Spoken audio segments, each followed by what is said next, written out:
Mark Comer. Fascinating book. As we were going through that book, it reminded me of something. And so his whole point, his whole premise is that we live in an age that's just too fast, which I would totally agree with. But what do you do to combat it? It's not like we can go, well, we'll just move to the mountains. You have to actually, maybe some of you can, but you got to actually keep doing the things you're going to do. But what are the spiritual disciplines that you need to adapt and adopt that we see the pattern, especially out of the life of Jesus, that we should pay attention to live a life of a soul that's more restful, even though the world keeps going at a pace that we're going to navigate and be uncomfortable with at some junctures. Does that make sense? So his point's not to not be busy, it's to not have a busy soul that's constantly being torn. The point of even saying any of that was, it reminded me when we were living in Turkey for those 5.5, 6 years.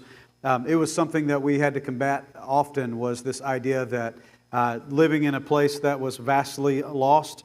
It was really easy, I say easy to share the gospel, meaning you didn't have to wonder about sharing the gospel because there was pretty much 100% probability that the person that you feel led to talk to was a not believer. So it kind of demystified it because it's like, hey, the chances that I find a believer were statistically more likely to get struck by lightning. So, I mean, we ran the probability once. We were like, okay. What we found was, though, it created little bit of a soul unrest. It felt like, we're constantly trying to just figure that out, like what to do. It felt like the work would never stop, which is great, and that's hard on the soul. And so, even in spiritual life, sometimes we can navigate through that. Like, man, when is this ever going to stop? And so, I'll say two things. I was reminded, I just finished the book this week ago, The Ruthless Elimination of Hurry. We're talking about it as a staff and an elder group. We're processing through that book about would it be something church-wide, or what does it mean to us personally. I was reminded of, and I won't, so the irony is I have 14 pages of notes, and that's not me, and I'm not trying to pull an Ed, but I printed this off this week when we were going through just a season of really feeling really stretched and stressed overseas. I had put together some thoughts about things that rob faith. One of the things that rob faith, I had 4 things that I was processing through, and it's not like a book, it's just my own notes, was basically hurry and impatience. And so I found that this week as I was had finished that book and was reminded, like, hey, I've processed through some of this before. So this morning, what I want us to talk about together is how impatience and hurry can sometimes rob us of experiencing a deep faith life. Does that make sense? And it's open-ended. I don't want to stand here and pontificate. If you were at the 8:30, you had to listen to that. If you're here for the 11, you got to listen to it. So if you're here for both, I'm sorry. But this morning, just impatience and hurry is kind of where I wanted to just talk briefly with you about how that can rob us of our faith, and really, to borrow from Philippians, it can rob us of joy as we navigate with life. Does that make sense? So let me pray for us, and then I have a lot of scriptures we'll turn to, and we'll read out loud and just kind of process together. Father, thank you that you love us. Thank you that we can just stop here this morning and just slow down just a bit and be in your word and just talk together as a community of faith about what it is to have faith in you and what it is like to work through being impatient and work through being people that are hurried. In your name we pray. Amen. My default, I would say at this stage of my life at 46, I'm a type A minus. Okay? I've come off being an A plus, and I was an A, and then I'm an A minus. Okay? Who among us would say you're also in the type A category? Okay, if you look in the typologies, my wife would tell you I'm definitely an A, and she is not. Okay, the girl is seriously relaxed and full of faith 24/7. I'm like, we got to fix everything. I am all go. Like, man, let the ideas come. Let's get busy. And she is just much more the the anchor probably for our family in regards to like, it's cool. Let's just sit on the porch. I'm like, there are things to do. And so I've learned a lot of, as I was reading that book and then reprocessing this week about some things we had kind of written out. I was reminded of just the differences, and really some of our personalities we're more bent toward busy. And some of our personalities, if you've ever had a teenage boy at home, they're just bent more toward laziness. Okay, but there's a tension in there between being super busy for the busyness sake. That's me. And what I would say, a person can find a default toggle switch of their heart of just lazy.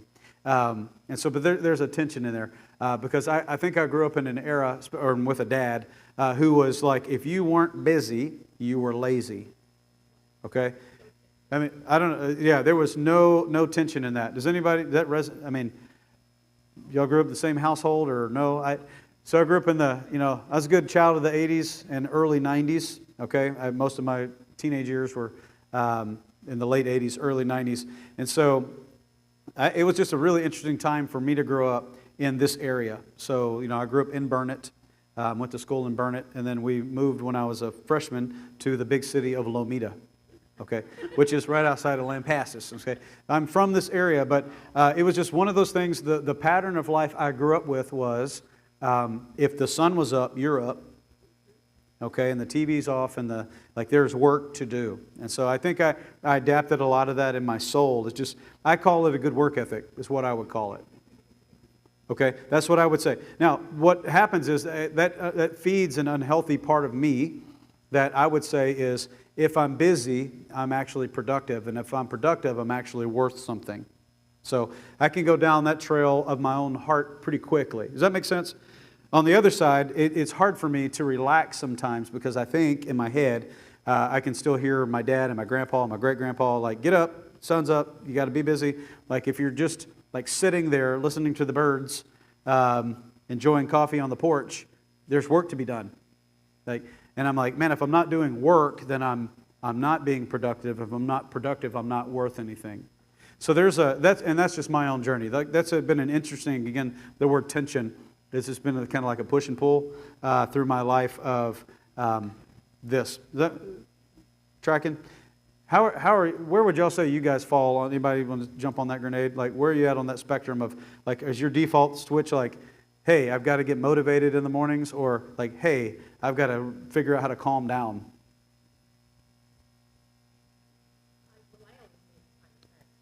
Okay.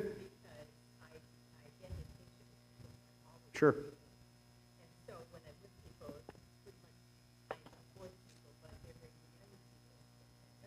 Yeah. And so I always knew this was hard. So when I went home and was like,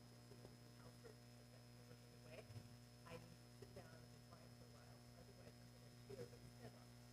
In fact, I used to come home sometimes for so stressed out. I tell my kids, I'll talk to you in about half an hour, and I go out and watch my chickens on the barnyard. I said, okay. Right now, I know people are like, oh, then I go back to the kitchen. But they understood where I was coming from. It wasn't them. Sure. Anybody else, where y'all at? Oh, okay. Oh, that's just my own definition. She takes it back. That's funny. No, we are all, so I think we're all, again, another subject, another day. We're all a product of how we were grown up, we grew up, and we're a product of, a lot of our life experiences. So that just was my life experiences figuring a lot of that out. So I read an article called The Mcdonaldization of Society. Okay, if you've ever read this, but it talks about how our culture has basically trained us to expect efficiency to the point that it robs us of experience.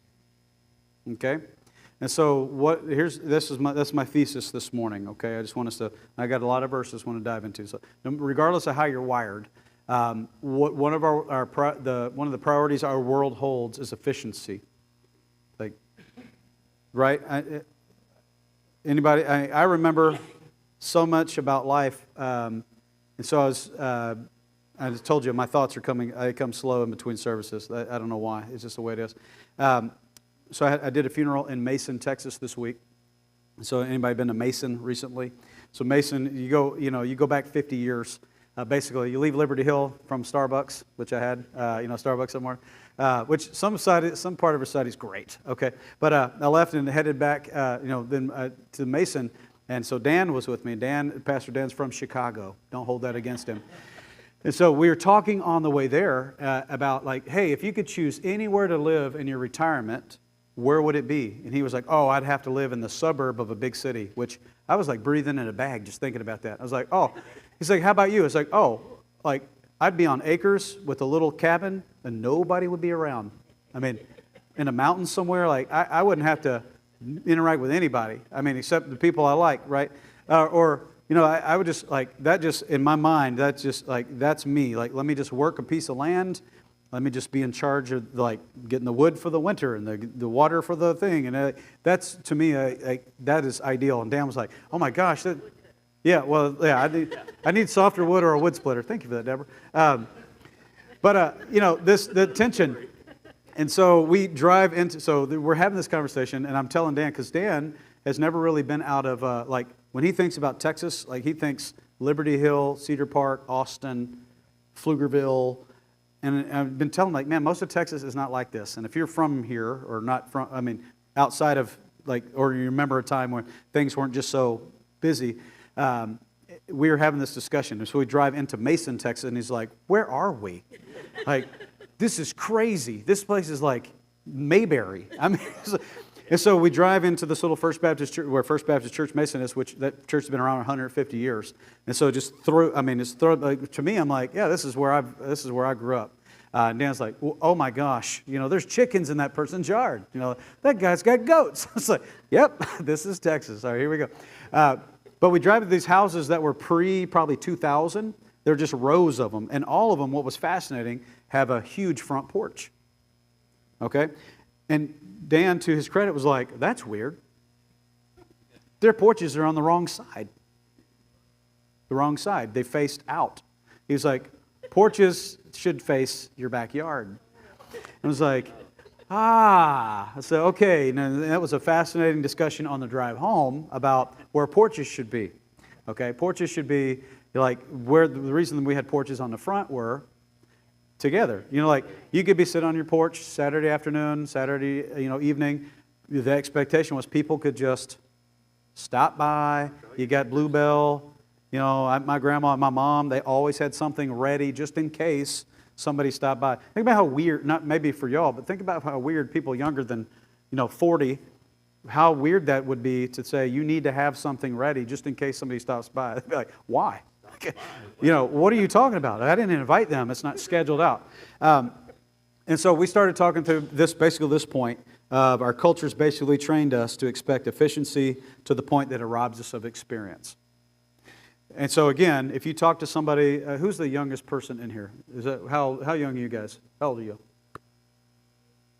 Okay, you're 40, 38. Let's see. Rebecca, how old are you? 44. Okay, so we're all similar, or a little north. Okay, so a little north, just a little bit. But think about this. If you ever have this opportunity, which I think is fascinating, talk to people that are in their mid-20s. Seriously, and ask them about some of the things we're talking about here. And just in that 10 or 15 year difference between 38 and 28, like I have a 22-year-old and a 20-year-old who think when we talk about life and we talk about like expectations and we talk about how to navigate within the world, it's like I'm talking about Mars sometimes. They're like, whoa, that's crazy. You had to wait for that? Like, okay, I remember dial-up, when we got dial-up internet, and we were big time. Anybody remember that? You're right. And I will hear my kids will be railing from the other room sometimes, like Netflix is buffering. It's like, okay, like deal with it. We used to have to go to the video store to rent a video, and then heaven forbid they say that one's checked out. And like, would you like to get on the waiting list to have the video? We'll give you a call on your landline. Anyway, and I'm from the old school. Then we went to the same. We're explaining this to my kids the other day. Like we had to wait for things, and they're like, "You couldn't just stream it?" Like, no. Like streaming was like when you went fishing, right? It's like in TikTok was a breath mint. You remember that? I mean, that's what, yeah, I'll get that later. I thought that was good. But my point is, so all that set up to say this. Sometimes what I believe is like when we think about how life in the kingdom of God is different than what the life in the kingdom of our world is different. That when God says, be still and know that I am God. So that verse, I want to put that as our umbrella this morning about, that's really in the life in the kingdom. That's the life that the Lord invites us into, is to be still and know that He is God. Where it is really hard for me to navigate my heart to a place of quiet calmness with the Lord when I'm busy, or like I wake up sometimes at 5 in the morning and I've got 400 things that my to-do list is dropping in my brain. And some of y'all think that's torture. I don't know how to not do it. That's just the way, and again, it is a wiring thing. But all of us have to get up at some point and interact with the world. And God invites us to a part of the kingdom of philosophy that says, be still and know that I'm God. And so one more thing, and then we'll get into some verses, is the idea, how many of y'all subscribe to the idea that you can multitask? Okay. So what was fascinating about that book that we just got through reading, The Ruthless Elimination of Hurry, was the idea that your work product or the thing that you're focusing on actually goes down exponentially the more things you try to multitask at the same time, which seems basic, but for me I was like, whoa, that's crazy, because I can have, especially with text messaging, I can have 5 different conversations going on at the same time, somebody sitting across from me, emails dropping in, and I can be fielding phone calls. And I'm like, I am super productive. And what I've found is, honestly, for me, after kind of being confronted with navigating my heart, reading that book, and just a lot of these scriptures again, it's been like, I'm actually not as productive as I think I am because I'm not giving the person in front of me my best. And I think we've missed that sometimes. No, I say we. What I'm saying is, this morning, as we think about God and His kingdom, and my whole premise at the top was, when we think about impatience robbing us of faith or of joy. Because at my core, I'm an impatient person, and at my core, I'm a person that's in a hurry. And so if that's my default mode in the mornings, all of a sudden the deck is stacked against me, and it's hard for me to have joy, and it's hard for me to exercise faith. So if you've got your Bible or your digital device, let's see. Let me see. Can I just assign verses? Anybody opposed to not to reading so I don't call on you? Now's your chance to say, okay, no to Annette, no to Darwin. Bob, okay, the rest of you are fair game. Okay. Mary, let's go Luke 21:19. Lincoln, your Romans 2:7. Let's go, Deborah, your Hebrews 6:12. Bob, your Psalms 27:13 through 14. Rebecca, your Isaiah 30:18. Bill, you signing up or saying no? Okay. Bill, your Psalms 40, verse 1. Lee, if you don't mind, Isaiah 40:31. Let's see. Isaiah 64:4. Daryl, way in the back. We'll go Titus 2:11 through 13. Oh, I've got 2 more. Fred, you're sitting back there. 2 Timothy 2:24. John, 2 Corinthians 6:4 through 6. I'll try not to do this in a hurry. All right. All right. So, you everybody got your verses? I can't remember now. I think it was 40 verse 1. Am I right? No, Bill's got that. Oh, you're 27:13 through 14. Sorry. You're welcome. So before we read this, one of the things I read in this book, which was so interesting, the Ruthless Elimination, said to try to do something this week that would force you into a period of waiting. Okay? Which I was like, whoa. Have you got to that part in the book yet? Yeah, okay. And so it won't be a spoiler alert. And it wasn't like, hey, go do this because it's scripture. It was like, hey, go do this to see how your soul navigates. It said, go to the grocery store and get in the longest line. I was like, oh man, I'm telling you. Because I am the guy, I'm doing the calculations when I'm pushing the buggy up. Like, okay, that checker, she's really on it. This guy's kind of taking a long time. This lady's got too much in her cart. This one, and I'm like, which one? I mean, it's a game in my heart. And I was like, I took my medicine. Like, went to the longest line. And no kidding, 2 seconds later, the lady in the 10 item or less lane was like, sir, you can come over here. I was like, no, I can't. I don't know what to do. I was really trying to learn something about myself. She's like, you're holding up the line. I was like, ah. So I took the easy way. I was like, okay. I was like, Lord, I tried. Yes, there you go. Yes. And then the other one this week, I was like, okay, in my waiting, like I got to go get an inspection on my truck. And that stresses me out because, and I called, guys, I'm so sad about this because I called yesterday and I was like, hey, listen, are y'all open? And the guy was like, yes. And I said, and I couldn't even help myself. I said, is there a long wait? The guy goes, yep. I was like, I will see you Monday. I was like, I just can't, like, I'm trying here. I was like, I've got my Bible app. I'm going to go put myself into some kind of like waiting. I was like, I can't do it. No, I am. No. Anyway, y'all have time to find your verses now. Okay, Luke 21:19. By your endurance you will gain your lives. Does anybody, well, nobody else probably turned there. Another version, I have this in my notes, says patience. It also translates, by your patience you will gain your lives. Interesting. Romans 2:7. To them who by patience, countenance, and well-doing seek for glory and honor and immortality, eternal life. To those who by patience and well-doing. Okay. Hebrews 6:12. We do not want you to become lazy, but to imitate those who through faith and patience inherit what has been promised. Isn't that interesting? Those who by faith and patience inherit. Psalms 27. I believe that I shall look upon the goodness of the Lord. Wait for the Lord. Be strong. Let your heart be firm. Okay, awesome. Isaiah 30:18.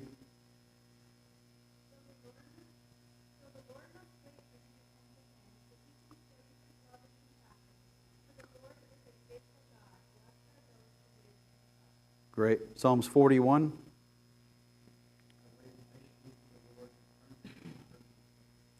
All right. That's a good one. Isaiah 64:4.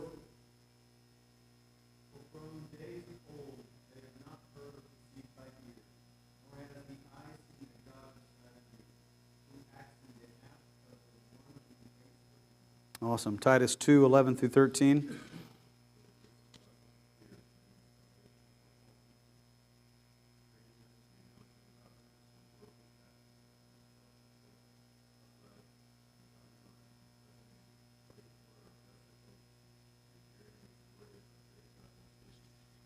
Awesome. 2 Timothy 2:24.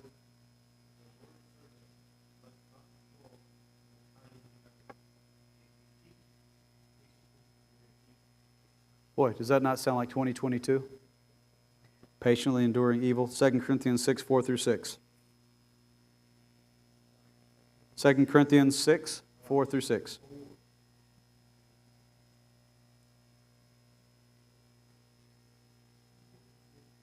Yes, sir.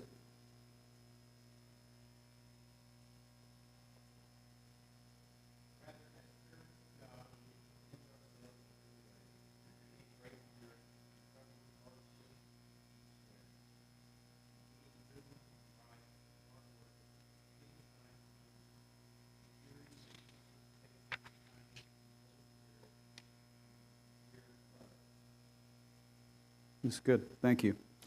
Okay, off the top, if you hear a lot of these verses, what sticks out? Patience. Yeah, I think what's fascinating is, again, the impatience and hurry robs us from experiencing, faith and joy sometimes.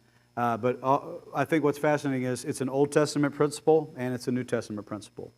That the people that have their faith and confidence set on God are told to be patient. Right? So if patience is a godly character, what would impatience be? Okay, ungodly. Let me show it to you with this. Galatians 5:22 and 23, the fruits of the Spirit. For the fruits of the Spirit are love, joy, peace, patience, kindness, goodness, gentleness, self-control. I missed one. Faithfulness, thank you. I was counting at 8, and I was like, oh my goodness. But a fruit of the Spirit is patience, right? And so I've heard people over the years say, like they'll think about the fruits of the Spirit almost like they're spiritual gifts. Like, well, God just hasn't gifted me with X fill in the blank. It's like, no. That's a different thing. The fruit of the Spirit, those of us who are walking by the Spirit, not gratifying the desires of the flesh, which I would say are we're working on those things. We're letting God work those things out in us and trying to get the flip side of those things out of us. So the fruit of the Spirit are love, hate, joy, not joy, no, discontentment, those kind of peace, maybe anxiety, or just angst, and then joy, when you get to patience, like the flip side, walking in the flesh is impatience. Like if you think about it that way, it makes us, when we think about, like, oh, it's just a personality trait I have. I'm just an impatient person. Anybody besides me say that? Like, oh, it's just something you got to deal with. I'm just impatient. Like I've said that sentence I don't know how many times to different situations. Like, oh, it's just who I am, and it's absolutely it really in my flesh. It's who I was. Does that make sense? And so one of the things we just don't talk about often, is the practicality of being led by the Spirit and how those fruits of the Spirit actually play out down line. So one of the, I say tests, but one of the things when somebody says, I want to know if I'm saved or not, which I have, that somebody comes into my office at least once a week and says, I've been in church my whole life, I don't feel saved. Okay? And some of y'all, which I think is super frustrating, the spiritual gift of faith, which I'm like, whoa, which my wife has. She has a spiritual gift of faith. She never questions anything. I have the ability to question everything. So I'm on the other end of the spectrum because my brain's just always. But when you wrestle through that question, like, how do I know I'm saved? One of the diagnostics I ask people to think of is, hey, let's think about the fruits of the Spirit. And have you seen these things? Have you grown in any of these in the last 6 months, 6 years, 60 years? Have you grown in any of these regards? Because if you have, if you can, honest from the spiritual level, these are things, not things you can man or woman make. These are things that you see the Spirit begin to work in you. But if you've stagnated, that we can talk about that because you can absolutely kill the work of the Spirit, which is a whole other conversation. So impatience, it's a spiritual principle that we are patient. Where in the Christian life do you see impatience play out? Anybody? Like we just read it, so let's just go be patient. All right, it's that simple, right? But where do y'all see the tension points in your own lives play out in impatience? Say it again. Okay, raising children. Blessed are you among men, sir. You were right. I'm convinced that if you have teenagers, when you read it in Peter, and he's like, "Hey, just take heart because the same suffering you experience, are experienced all over the world by different believers." Like they're teenagers, is what he's talking about. It's persecution. I'm just kidding, which is similar. Okay, where else? Where else do you see impatience play out? Raising, work.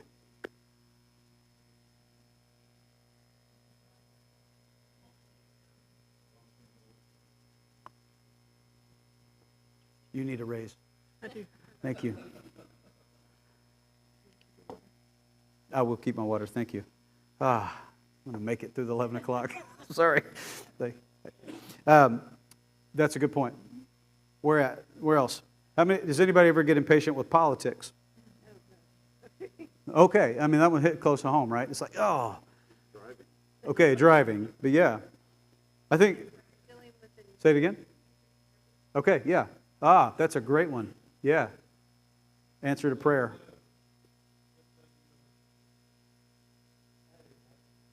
Yeah, oh yeah.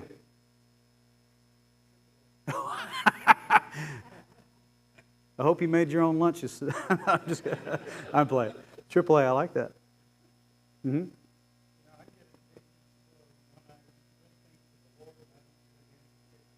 Yeah.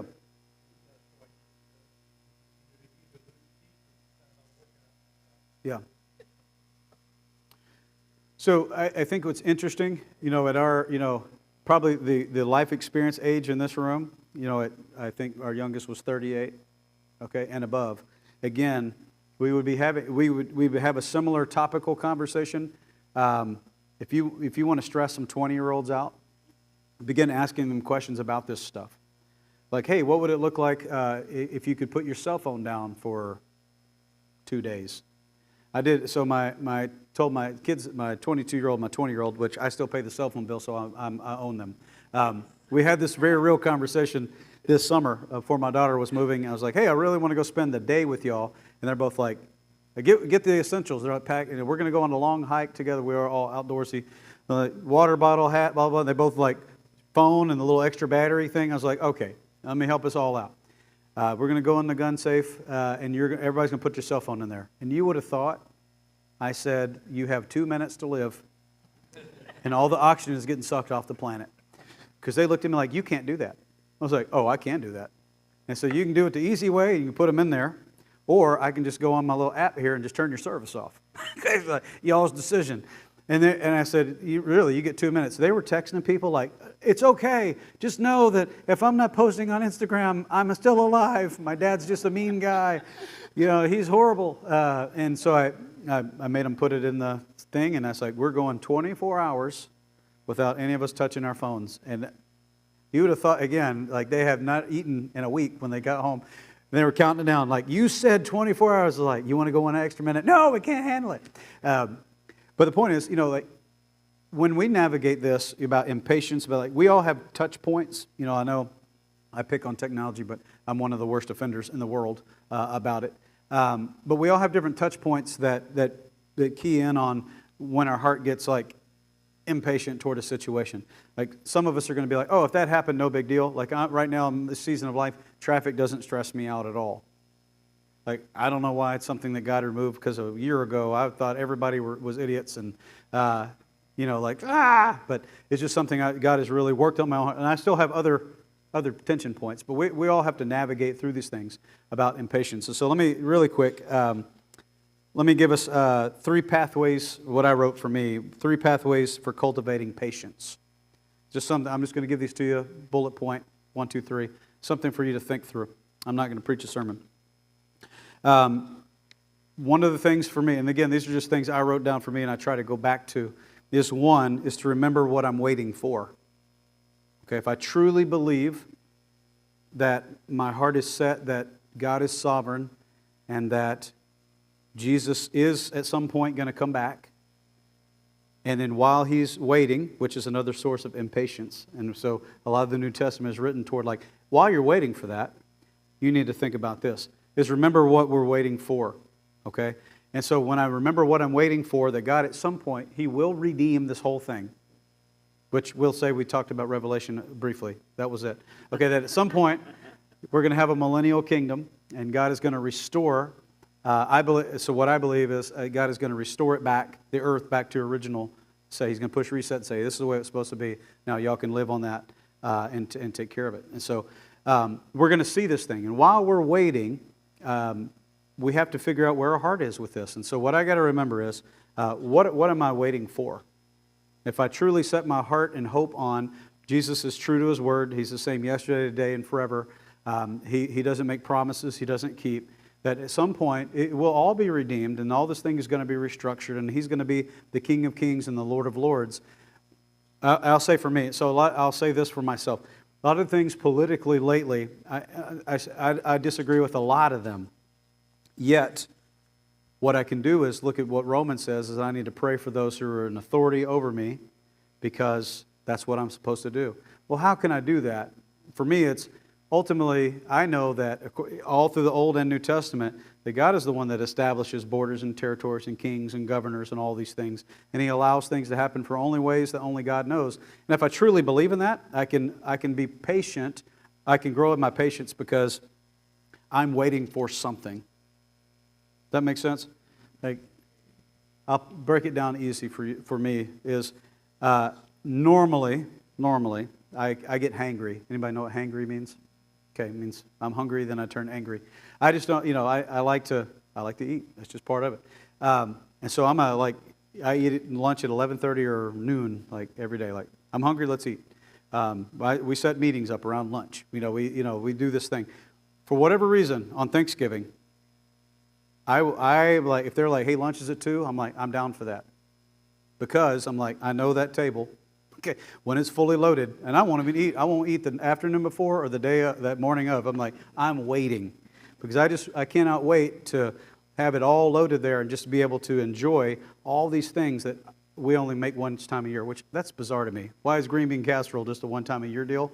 But that's a whole nother Bible study we could talk through. But my point is, very simply, if I really believe that there's something better, I can actually become a more patient person because I remember what I'm waiting for. 2 is one of the things I'm working on and continue to work on is how am I praying? How's my prayer life and my thankfulness life? Those two things are joined together. But how's my heart in praying and giving thanks? A lot of times in my impatient metric, I'm not AAA. But I have to remember I told you my thoughts. Let me calm down here. A lot of thoughts hit at the same time, and as older I've gotten, there's only like the road out is narrower. It's like, whoa, it gets complicated. See, I can't even think of the word. That's happening a lot lately, by the way. Oh my gosh. I'm like a stumbling fool sometimes. I'm like trying to talk to my kids. I'm like, the thing, and they're like, Dad, the word you're looking for is burrito. I'm like, oh yes, burrito. I just can't get it out. But my prayer life and my thankfulness life, a lot of times in my impatience, I'm thinking about the next thing instead of appreciating the thing that God, or the things that God is doing in front of me. So the ironic part about that, it is very hard to have a prayer life if you live a life of hurry. Okay?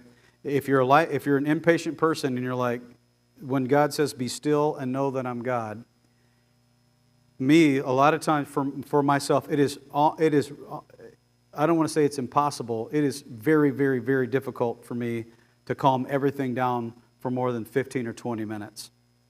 And it's something I'm just really trying to, like, again, my awesome little wife, she can go on the porch and like come back 3 hours later and go, man, that was incredible. I've been praying that whole time. I'm like, wow. Man, I've got plans for cabins in the woods. By the time 3 hours go by, I'm just like, I'm all over the place. And so I think all of us have to grow in how we are praying and how we're focusing. And a lot of times, for me personally, it's how am I thinking through what to be thankful for? Because as my thankfulness level begins to go up, what I've noticed lately is my impatience level begins to come down. I'm like, God, you're already doing a lot of things. A lot of the things I'm waiting for you for, I can be patient because I see you doing. You're not up there doing nothing. Okay, it's not like he is ever, but sometimes I'm like, God, do you not hear what I'm saying down here? I've been praying the same prayer for 5 minutes now, right? And nothing's happened.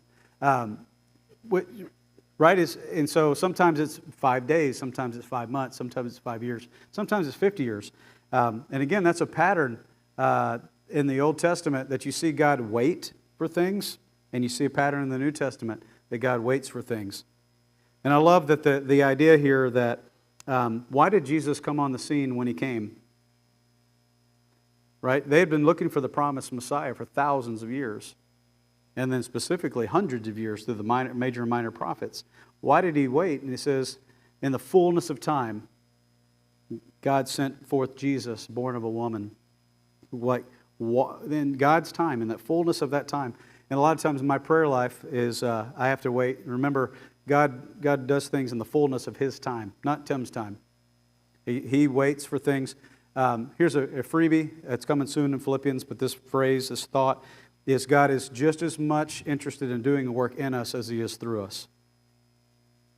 A lot of times for me personally in my prayer life, as I got to reflect on the waiting, is God, I'm not ready for the thing I'm asking for, perhaps. Like, God, I want this. God, I need this. God, I think I have to have this. God, this situation. This, and a lot of times He's teaching me something in the waiting that I would never learn if it was like I pray it and it happens. A lot of times, it's not my prayers. My prayer isn't broken. I'm broken. Does that make sense? Like, my speed is different than God's speed. And then lastly, and for me, this one lately has been superimposed on my own heart, is remember the patience of God. Like one of the characteristics of God, if you go and studies in the Old Testament and New Testament, but specifically some of those Old Testament terminologies in the Hebrew about who God is, that God is patient. Like the other one is, if you go New Testament on that, is 1 Corinthians 13, which if you've ever been to a wedding, you know that verse. Right? No, believers or no non-believers, people love to use 1 Corinthians 13. Love is patient, love is kind. Okay? But if I put the words love is, and I go, well, I know that according to John, God is love, I go, God is patient, God is kind. Like this whole thing that God is patient, like how He waits for us is incredible. And the flip side is He invites us to wait on Him.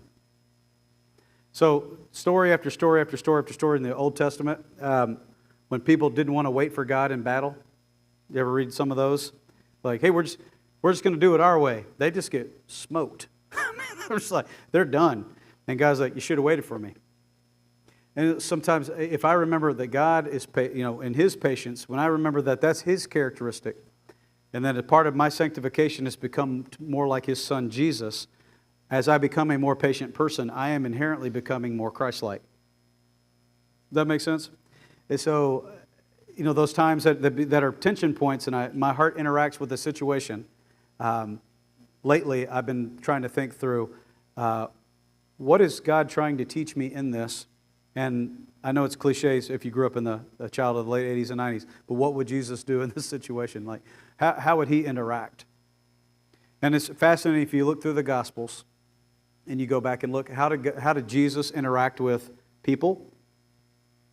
Right? A lot of times, the dude had a full schedule, did he not? It's like, whoa, he's healing people, he's casting demons out, he's doing, people are coming to him, people are just touching the hem of His garment and they're getting healed. It's just crazy. And at the end of it, I think that, wow, if Jesus is God, He possesses capabilities I don't, right?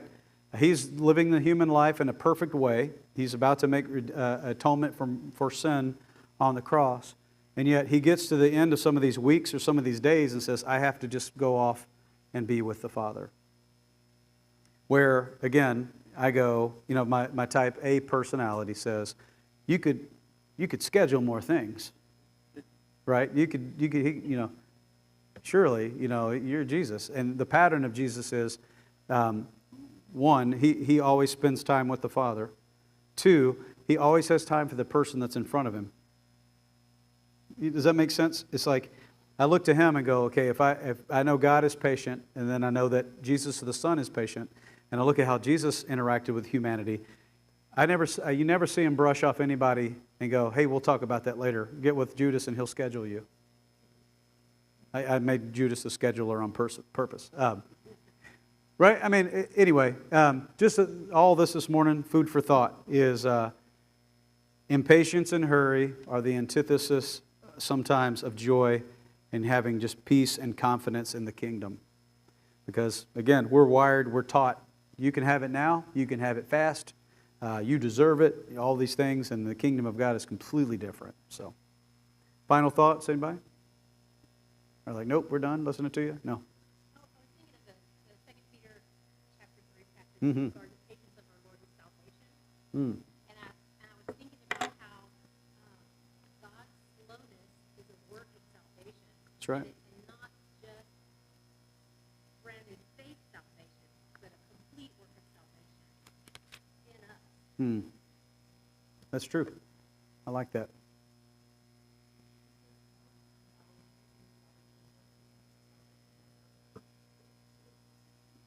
Yep.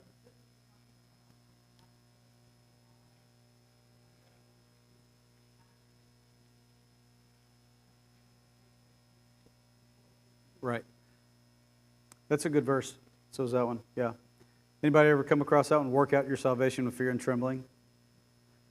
You got to remember, it's not working for my salvation. I'm just working it out. That's a good point. Other thoughts? They are too easy. You need to come on Wednesdays. That was a spicy one this last Wednesday. A lot of fun. All right, let's do this. Does anybody have anything we can pray for this morning? And we'll set time right now to pray for it. Okay, group this size, no prayer requests. Yes, ma'am. Our youngest daughter, was diagnosed with epilepsy, but we've taken her off one for seizure medication, and since she was the seizure medication of the seizures. Yeah. For side effects. But if we can pray that maybe the Lord will keep her seizure free because she has not, she was a child care coordinator at Second Baptist in Houston and was lost her job because she had a seizure. Okay. She cannot drive. Hmm. She's, her license is suspended because of the seizure. And just pray that she loves the Lord, but just pray that, she has the patience to get through this. And this did not start until she was 38. Wow. So she doesn't have a history of it. It just came out. Wow. What's her name? Sarah. Would somebody pray for Sarah right now? Not all at once. Okay, Penny, would you pray for her?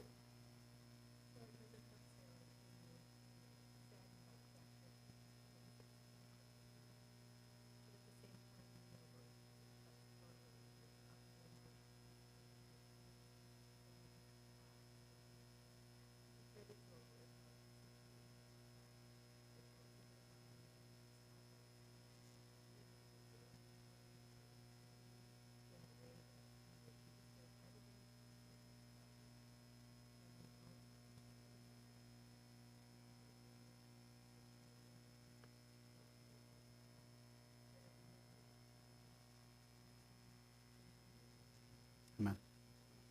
Thank you. One thing also about Sarah is she's never asked for it. Her Wow. attitude is why not? She's Hmm. fabulous kid. Wow. Thank you. My easiest. Yes, ma'am.